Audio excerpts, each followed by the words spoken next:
Hello, everyone. My name is Jess Harvey. My pronouns are she, her. I'm a senior leader on Snap's IDEA team. That's our inclusion, diversity, equity, and awareness team, where I work closely with Snap's content team on diversifying our creator ecosystem and telling authentic stories. And I'm thrilled to be moderating this next panel on inclusive representation in the media. I truly believe stories have the power to change the way we think, how we feel, and how we see the world, because seeing yourself on screen does matter. Media companies and content creators have such a huge role to play here. So let me introduce you to our impressive panel. Amanda Baker-Lane has been an influential leader in the DEI and accessibility tech space for over 10 years. She currently works at Amazon Studios, where she's had multiple roles embedding DEIA into products and processes that support underrepresented communities in the talent pipeline. She's a proud HBCU grad and prides herself on creating access points for underrepresented communities in spaces where they've been historically excluded. Jenai Kemal is the founder and CCO of Zero Formation. Jenai is a renowned DJ, creative director, and serial entrepreneur with a track record of building in-house brands and pioneering the next generation of diverse talents in media. And I love this. Jenai says his mission is to elevate culture and curate legacy. Truly love that so much, Jenai. And last but not least, Melissa C. Potter is Vice President of Strategy and Impact at Paramount, where she partners with brand leaders to amplify creators from underrepresented groups in front of and behind the camera. Concerned, connected, and committed, Melissa's priority has always been to utilize entertainment to shift hearts and minds. You are speaking my language there, Melissa, and I am so thrilled to be speaking with you all today, and can't wait to get into the meat of the conversation. So let me start with a fairly general question. And we're talking about broadening representation in media, but this can obviously mean a lot of different things, like quantitative on-screen representation, unstereotyped content, or telling more authentic stories from previously unheard voices. What does success in this space look like for each of you and for your organizations? Amanda, we might start with you. Yeah, first of all, thank you for having me. I'm excited to be here. I feel honored to be here. And for us, all of the things you mentioned, success for us is all of those things.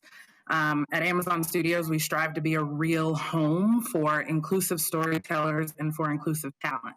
I'll say that one more time. We want to be a home for talent. We want to continue to amplify the voices of creators from underrepresented groups and create content that centers those groups authentically. We want to nurture diverse on-screen talent, make them feel safe on set, allow them to shine in all their glory without worry. Another method of success for us is we work towards educating our creative and production partners on inclusivity best practices. When we know better, we do better, and this only happens together. We strive to be a home for talent. I will continue to say that. And so success is also the good news stories we hear from creators or cast, or solving the difficult stories that we hear. We were shooting our show Outer Range, which I hope everyone has seen. And we were shooting a powwow scene, and we brought in Illuminative, which is a Native women-led racial and social justice organization that illuminates Native voices. And we heard after that scene from our creators that we honored and respected them. We heard that Hollywood has used their people and customs and music and film to serve whatever story they need without understanding that it's not to use at our leisure. And to hear from them that they felt seen, they felt respected, that we had protocol and a different approach, and that it was meaningful, that is also success for us.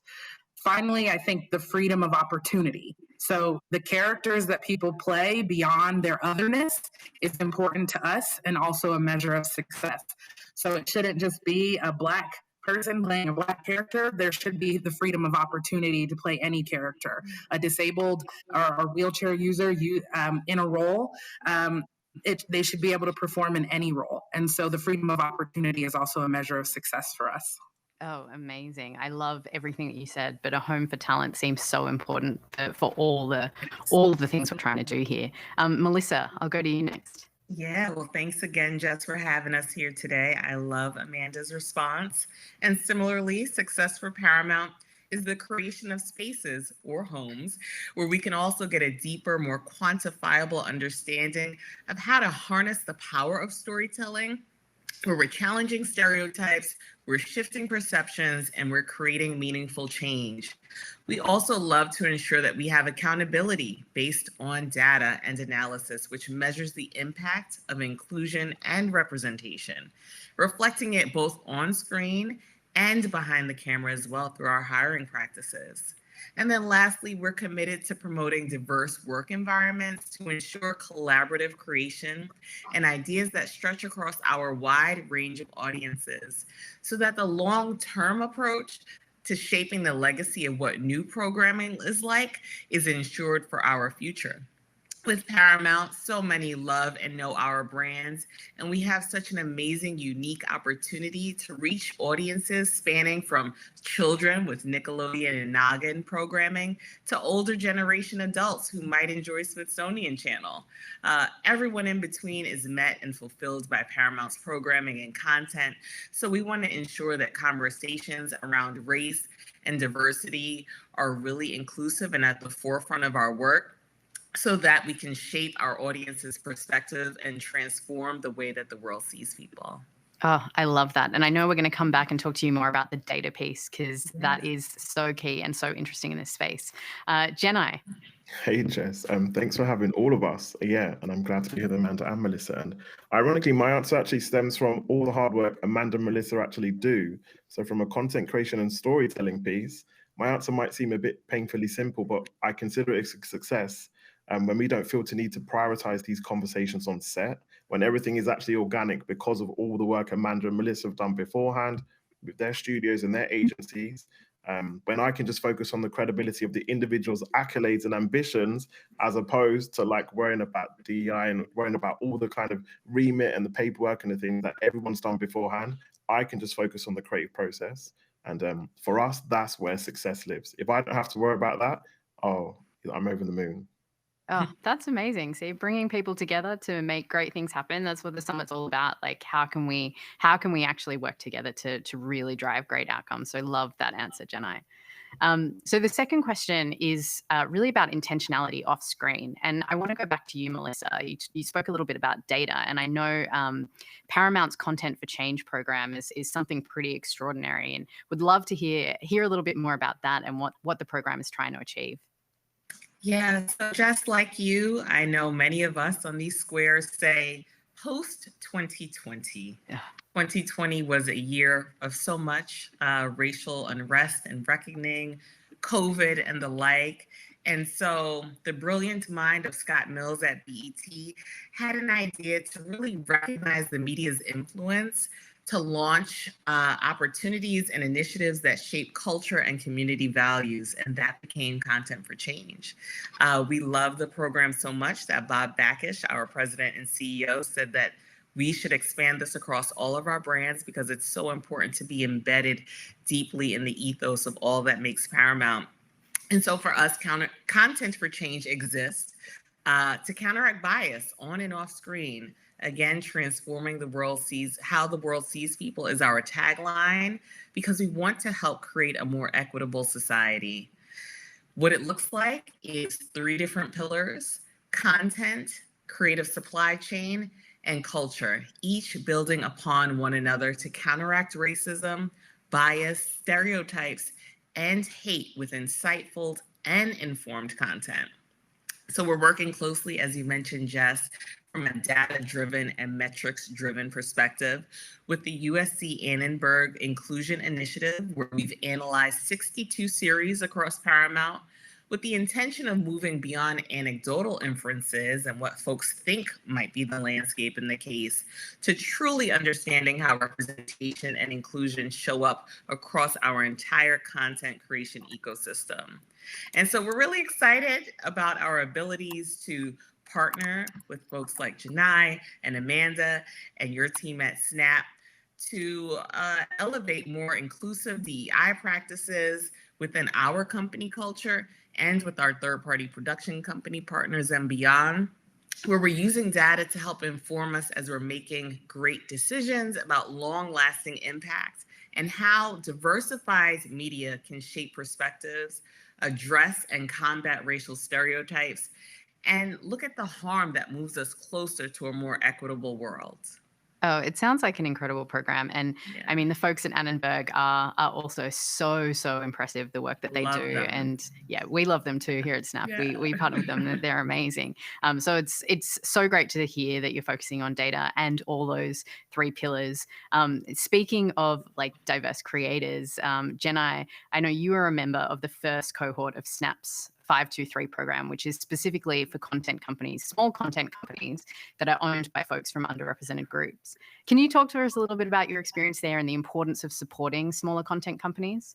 Yeah, the experience has been like absolutely incredible. Like I try not to oversell it, but Star, who spearheaded the initiative, and her team, what attracted us to the whole campaign and what they were trying to do was it was about support.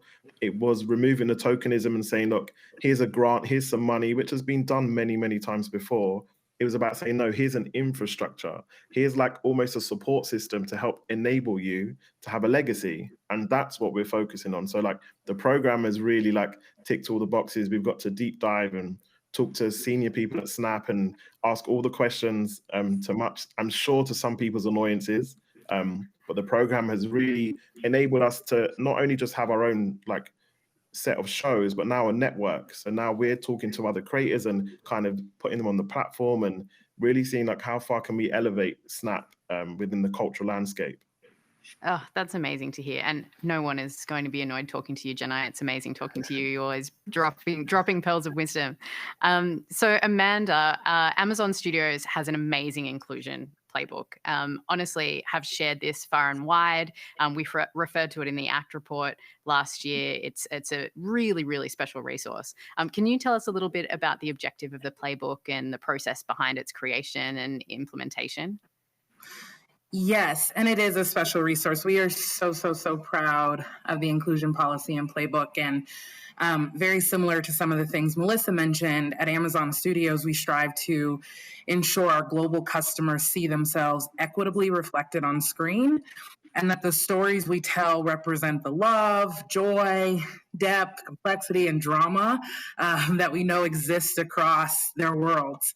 So to help us accomplish this goal, we created our inclusion policy and playbook, which launched last summer. And it's a concerted effort and clear commitment to increase representation, both on screen and behind the camera, above and below the line. What you see in the inclusion policy codified longstanding beliefs and practices across studios leadership. This is a team of people that are really committed to making meaningful change. The policy provides clear directives, holds us accountable to our commitments, and moves us toward a more equitable future. It's a tool designed for transparency that allows us to show the creative community, here's what we think good looks like. The playbook is the how and covers key areas across storytelling, casting, production, and hiring behind the camera. The aspirational goals strive to increase representation in front of and behind the camera, above and below the line.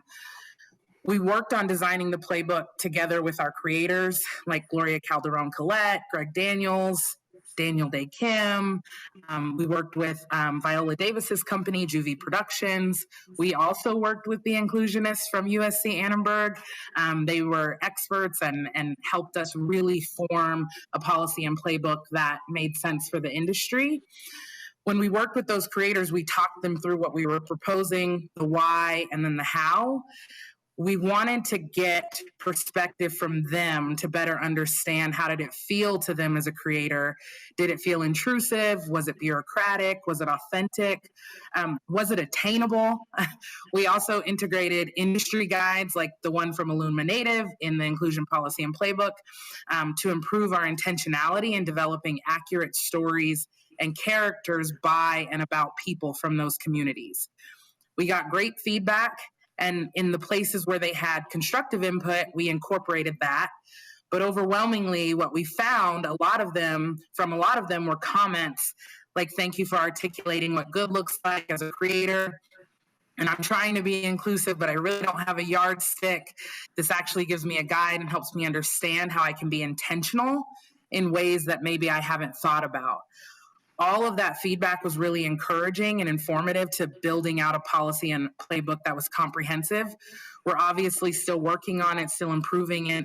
It's a long-term investment for the studio. But I think the other risk for us was releasing it to the public. We said we don't just want to keep this for ourselves and our productions. We want to make meaningful change in the industry, and we want to make this available to the industry because we truly believe that meaningful change happens when we all do it together. So that was the objective. That was why we created it, and we're really proud of it. And we're continuing to work on it and improve it. We're doing a one-year look back on what's happened since we launched it, and we're excited to also share that.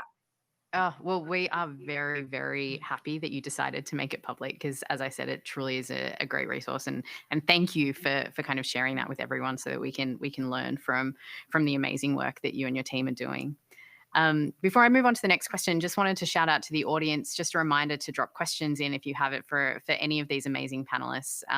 They're doing some incredible work, and I know that people are itching to hear ask some questions. But before we get to that, Jenai, wanted to talk to you a little bit about creators from underrepresented groups historically not feeling like they might be able to take as many creative risks as people from majority groups. Can you talk to us a little bit about the importance of artists feeling safe enough to fail and what you do at your company to kind of encourage or create that environment? Yeah, absolutely. And it was one of the reasons that we set up Zero, because we initially became super frustrated at the fact that creators from diverse backgrounds were only being hired to tick boxes and quotas, even if brands and agencies and studios didn't want to admit it, especially at the time we initiated it. We weren't truly respected or seen as equals. And honestly, we never saw people like us executing projects at high levels either, especially here in the UK. So on our projects, we don't have to force a thorough approach to diversity simply because most of our talents are already considered diverse, from diverse backgrounds. So we don't support the other narrative and prefer to spearhead two clear philosophies. And one of those is focus and failure, and the other one is shadow of the spotlight.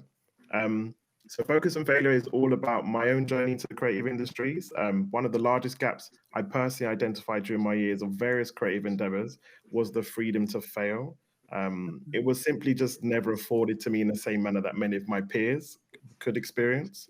And I truly believe in order to nurture excellence, I'm a great believer that you actually need to foster a space where you can learn to fail without the expense to our project or our client's pocket as well, because we work on high level, high quality projects, and we need to make sure that we consider the brand as well as our talent.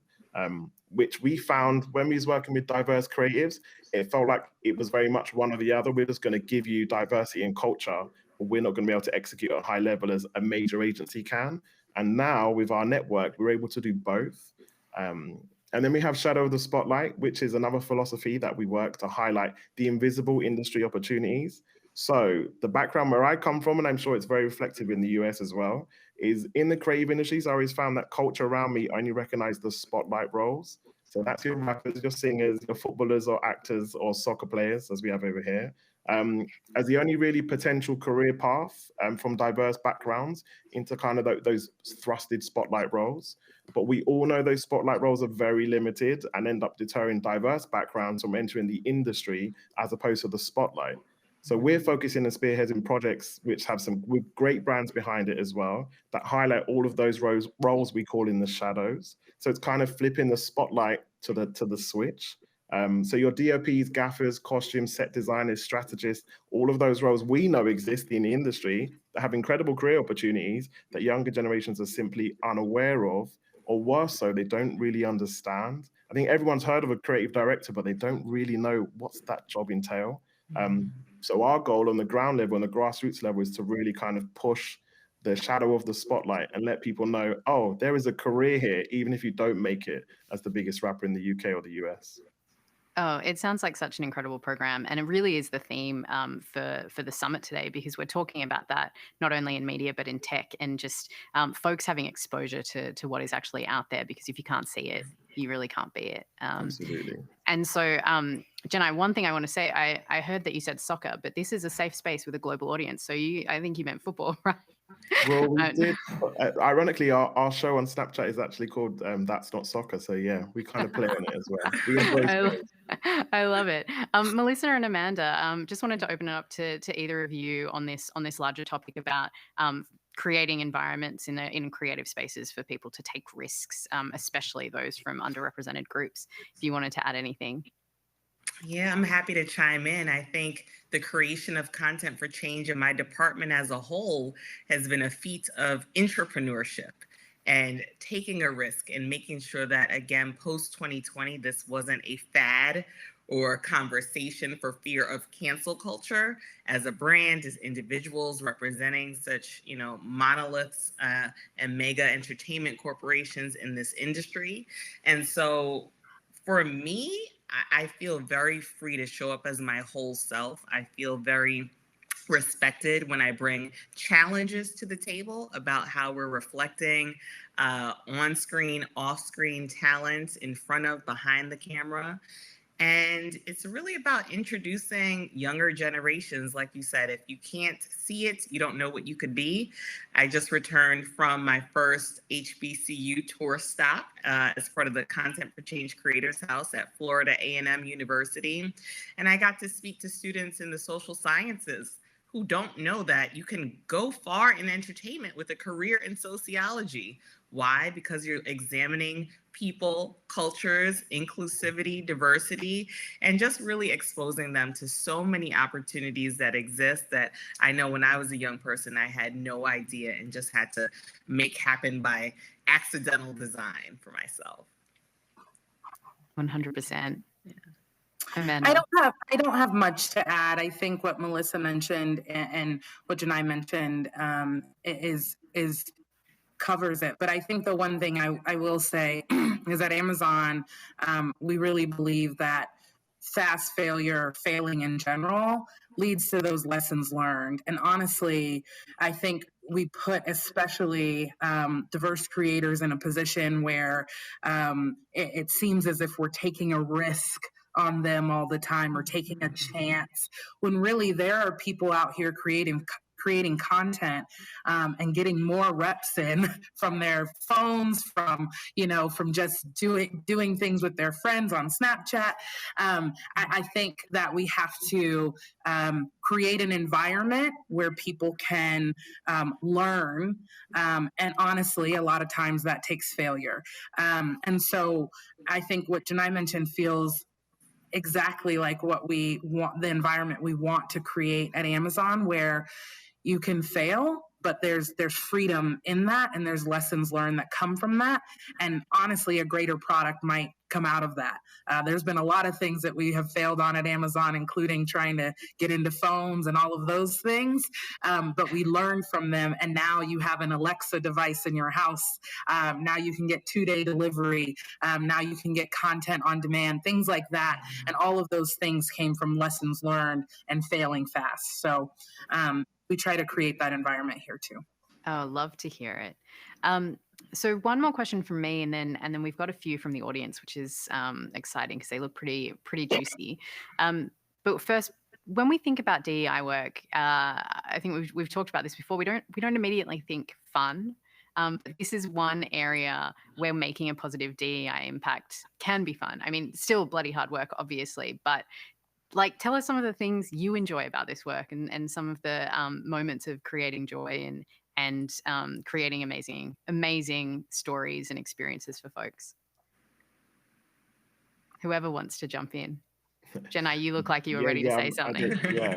Well, we just jumped off a year-long project we did with myself and John Boyega from Star Wars, spearheaded a campaign alongside Converse, who put their money where their mouths are and really got behind a program and initiative that we had.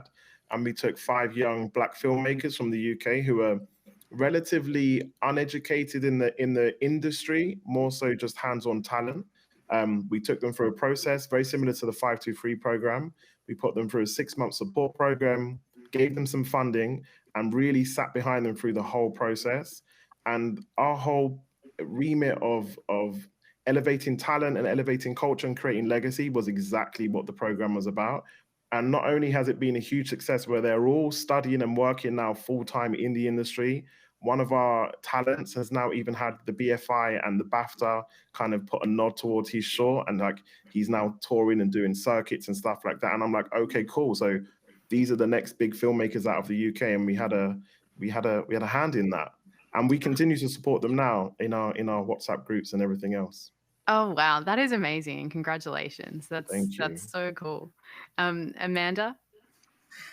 Yeah, I think what is fun for me, honestly, is getting to see my own life reflected back to me and my own experiences being validated when I see content that our team has worked on, and really being able to sit in the seat of understanding what that is for other underrepresented communities.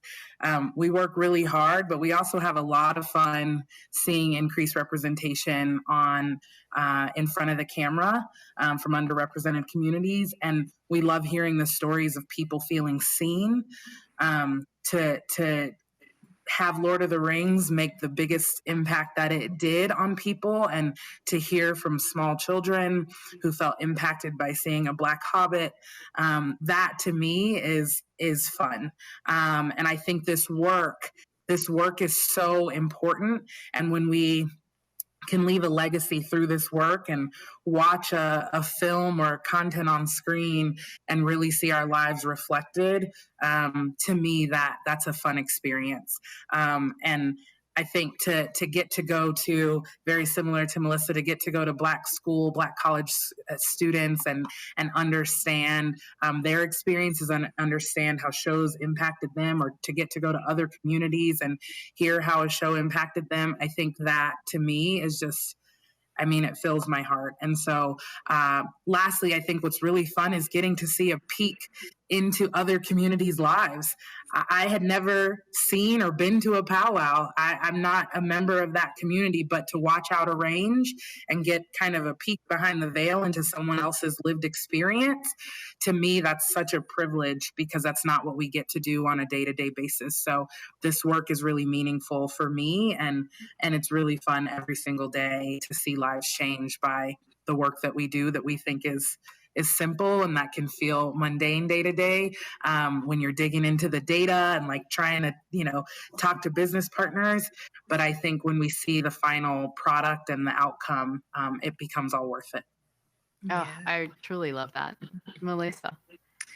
My Paramount career began as an 18-year-old undergraduate student at Northeastern University. So when we talk about fun, this was the very, very early 2000s where TRL was front and center, and I got to see folks like Michael Jackson and Britney Spears and Beyonce with Destiny's Child. So just really appreciating the full circle moment of it all, seeing the growth of the brands represented under our umbrella. I'm an MTV kid, so season 1 of The Real World, I was front and center for, and then also returning for Real World's Homecoming, which is on Paramount Plus. Just seeing the conversations about the evolution of unscripted television, of which we started with MTV, has been really powerful for me. And we also have our Content for Change Academy, which is a way that we're able to tap into small cohorts of folks that come from non-traditional education backgrounds to expose them to opportunities in front of and behind the camera. You don't need a 4-year degree to be a content creator. We all have it in the power of our palms, and there are talented folks in these programs that are now first in line for opportunities across all of our brands. So it's been really exciting to chat with participants, hear about their learnings, what they're being exposed to, because I also can remember 18-year-old Mel walking the halls of 1515 Broadway in New York City. Oh, wow. I mean, again, that does sound really fun, the beginning of your career. That sounds amazing. But also, you don't need a 4-year degree to be a content creator. Like everyone should remember that. It is so true, especially in this day and age where we are basically holding the ability to make amazing content in our hands. So one question that came in from the audience is like, how do we create authentic content without generalizing or kind of reducing an entire community's experience or narrative? Amanda, you kind of touched on it a little bit earlier, but would love to hear anyone's thoughts on this question. I'll let the guys take this one. For me, it's been partnership with social justice and advocacy organizations that are really experts in this space. I always say I'm not the expert, but I am the convener, and I want to ensure that you have a seat at the table. You're able to view our content, you're able to advise us. And so it's really having those deep dive conversations with folks that have the lived experiences, can look at nuance, can ensure that we're staying away from stereotypes and tropes, and then also making sure that joy and resilience resonate throughout our work, because it's not always the downtrodden tale when you're thinking about representation of communities of color in particular that we want to see represented on screen. That is so important, and I'm so glad you raised that, Melissa, because I know we've chatted about that before. But truly, we have come a long way from representing folks in a very specific way about pain and trauma of larger communities. But it really is important that we see representations of joy, so that we can really understand that we're three-dimensional people. Absolutely. And complex people, and no one person represents an entire community. So love that you flag that. And Amanda? Yeah, I'll just double click on the partners and the experts being at the table. That's important for us too. And we bring them in because we know we don't know everything. And I think the other thing is we put mechanisms in place to review content to make sure that it is joy and resilience and love and all of those things versus the stereotypes and the tropes that you can see. And so we have mechanisms to help catch those things early on before they go in front of our customers. And I think beyond that, yes, we go through the process of reviewing content to look for those things, but we also talk to those creators about best practices to understand why. I think we have to approach this with curiosity, and that's the way we break the cycle, right? Because I can address it on this one production you're on, but you're also in the mix, and so you're probably making additional shows, titles, and so how do I help change your heart and your mind as you continue to make titles down the road? And so that's how we do it, through our partnerships, through really strategic mechanisms where we can catch things early on, but also through teaching best practices, so that as you continue on wherever you are, whether it's Amazon Studios or not, you have that in your mind. Oh, amazing. One of the questions from the audience is a little bit of a fun one, and we only have a couple of minutes left, so it might be a good one to end on. But what's everyone watching? What are people loving in terms of like creators and shows, films that are doing representation really well? I know right now I've just finished Heartbreak High on Netflix, which just blew my mind in terms of representation. It's also just spooking the Australian film industry there, because I have to give the Homeland a shout out. But would love to hear from all of you. What are you seeing out there that you're loving and they're doing all this stuff so well? I'll quickly chime in. I'm obsessed with Rami right now. Absolutely obsessed. For those who don't watch it, coming from like an Islamic background, Islamic British culture, it's amazing to see what it's like. A fellow Islamic struggles across the West. It's been incredible. Yeah, I think Rami Youssef, what him and his team are doing is amazing. And obviously, he just jumped on and did Mo on Netflix as well, which was also fantastic. And I'm also revisiting Boondocks because I feel like it's the time. It's the time to get back to Boondocks. I need some wisdom. Good Always one. the time. Always the time. It's a good one. Amanda? I think for me, so I obviously was watching Lord of the Rings, and I think we know that there was a ton of diversity in that series, and not necessarily centered on those specific communities. It was just people we saw playing really cool roles. But I also Lizzo's Watch Out for the Big Girls was a great one for me. We won an Emmy for that, if anyone isn't tracking, but I think that was really exciting to me, to not just see a community represented, but to also see these different shapes and sizes and all of those things. That was really, really exciting for me to see on screen. So yeah, those were a few things that I was watching. And Melissa, I'll last chime word. in quickly. I know we're at time, but I've always been a fan of competition shows. So this season of Yes. Survivor, I'm loving. I feel like Survivor has always represented the spectrum of folks. This season, you have a woman who has a missing leg due to an accident, and you have one of my great guy friends who's an HBCU graduate. And so I'm just rooting and cheering everyone on each week, and excited to see who wins $1 million. Oh, well, thank you so much, Amanda, Melissa, and Jenna. Truly, it was so wonderful to chat with you today. And I'm very excited about the future of media with you all doing the work that you're doing. And thank you for doing that work.